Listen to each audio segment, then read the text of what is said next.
Hey neighbor, welcome back to Beyond ARTV. My name is John, and it's time for another episode of Rapid Reviews. If you're not familiar, this is the show where I put 60 seconds on the clock, and then I tear through my thoughts on new singles and EPs. Today we've got 13 new singles to talk about, from Kanye West to Gorillaz to many more. It's been a pretty active month. I narrowed it down to the ones that I really wanted to talk about, or else the ones I thought you guys would be interested in seeing. So if you enjoy what you see, then do me a favor, support this series with a like on the video. Don't forget to hit the subscribe button and ring the little bell down there too, so you get notified when I post. I've had a lot of people telling me lately that the videos aren't popping up in their feed, so if you're not seeing those, the only way to be sure that you're going to see them is if you have that bell checked. Alright, I think I got through all of my notes and everything that I wanted to hit on there. Thank you so much for watching. I hope that you enjoy this episode. Share it out with a friend who might be interested in one of the artists that I cover here, and let's do this.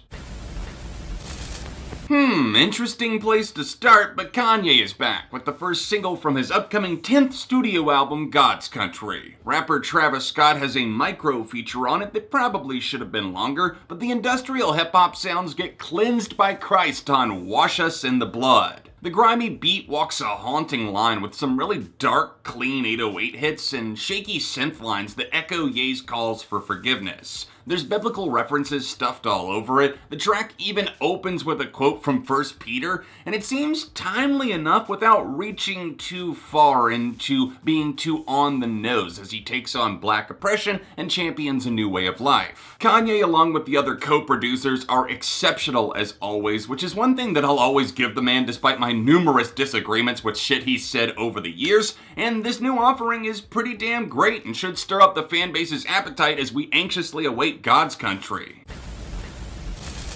Holy shit, the boys in the Better Land are back already? Hand it over, lads. Let's talk about these two new singles, A Hero's Death and I Don't Belong, from the Irish post-punk group Fontaines D.C. Their sophomore album is out July 31st and is also named A Hero's Death, so I guess it makes sense for me to talk about that title track first. This is a thoroughly gripping tune and a bit of a darker direction for the boys, but hey, I'm on board and welcome to the change as they make it work the longer the song goes on. Following in similar fashion is the other single, I Don't Belong. I know it might be hard to believe this, but the song is in fact about not really belonging to anyone, anything, or any group. Isolation is a nasty foe, but sometimes we isolate ourselves intentionally, and I think that's what this song is actually trying to drive home. The selling point for me was definitely the music. It's really just dreary and cold-shouldered. It almost feels like it should have come out in the fall, but you know what? I'll keep it in my pocket until those cold nights settle in.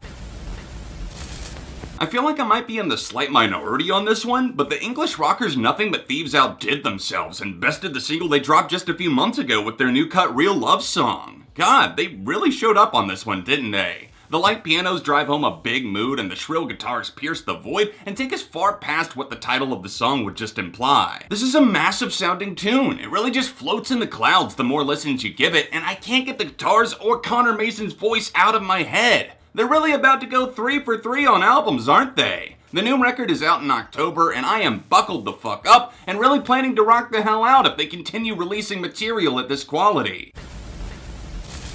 As hot as the Gorillaz have been with the Song Machine series, I think the streak showed a crack in the frame with the latest installment, Friday 13th, featuring the British rapper OCTAVIAN. There's not a ton going on in this chilled out track, just some fluttering keys and breezy rhymes that sound more like background music for a lo-fi hip-hop channel on YouTube than an actual new song from the mind of Damon Albarn and friends. I'll tag it with a light 3. It's fun, but undoubtedly forgettable when stacked against some of the absolute bangers like Aries and Momentary Bliss or even Désolé.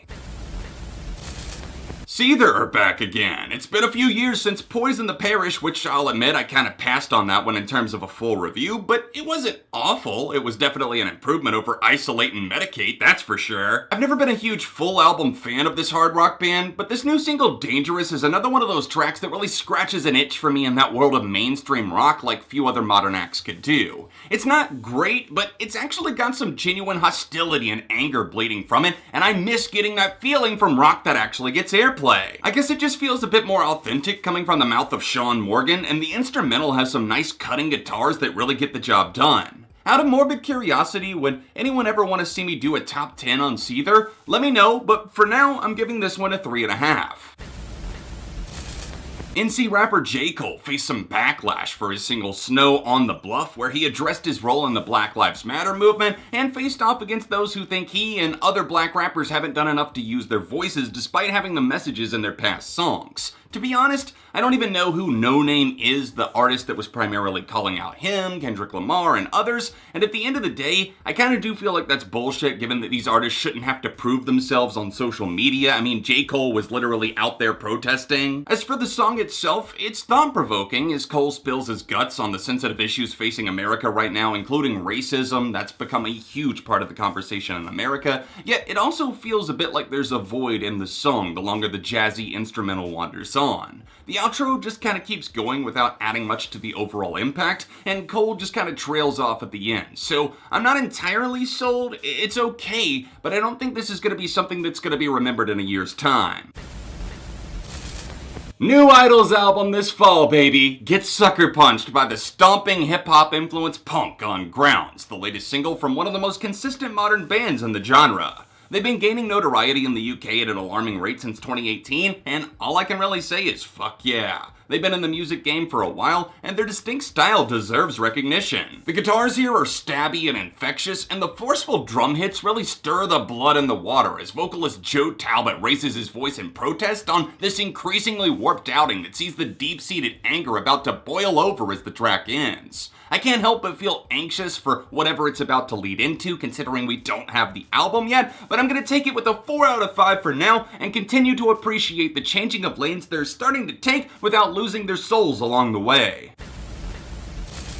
Halsey's having a hell of a year while the rest of the world is burning down, but you know what? I'm gonna take it. I'll admit that I was a little bit hesitant to give her collab Be Kind with the, let's call him a DJ, a producer, I don't really know, but it's Marshmello, you probably know him, he's everywhere. So many of his collab tracks just feel boring, one-noted, and done to death, but Be Kind actually has a lot going for it. For starters, there's a lot of power in the instrumental here. The kicks leading into the hook and the bold synths that elevate her voice there are fantastic, and Halsey portrays the feeling of miscommunication within the confines of a relationship really effectively. Everything just seems to fall right into place, and I definitely wouldn't be mad if this single keeps gaining steam. 4.5.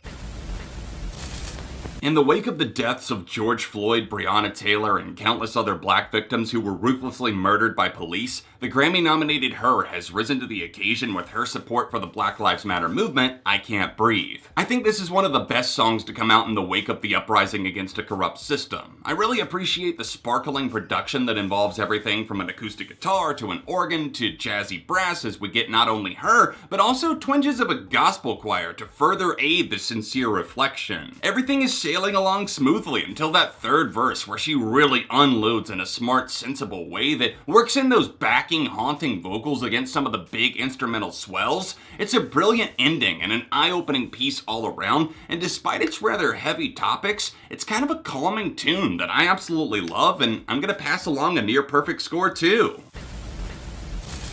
Melanie Martinez finally released the in-credits song Fire Drill from her K-12 visual film, something I never watched in full after the rather dull album itself.